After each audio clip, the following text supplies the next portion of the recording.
In this tutorial, I will show you how to find and save the best fonts in Canva so you can use them faster in your designs. First, open Canva and create a new design.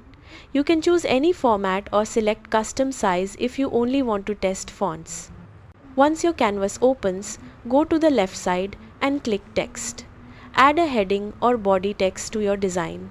Type any word you want to preview your fonts. Now click on the text box and go to the font menu at the top of the screen.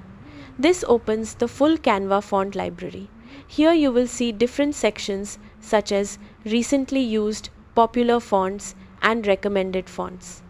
Scroll through the list and click different fonts to preview how your text looks. Canva updates the text instantly, so you can quickly compare styles. If you find a font you like, use it in your design. Canva automatically saves it in the recently used section, making it easy to find again later. You can also explore font combinations. In the text section, Canva provides ready-made font pairings that work well together for titles and body text. This helps keep your design looking professional and balanced.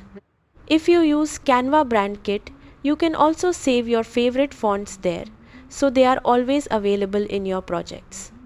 That is it. Now you know how to quickly find and save the best fonts in Canva. If this helped, like the video and subscribe for more quick Canva tutorials.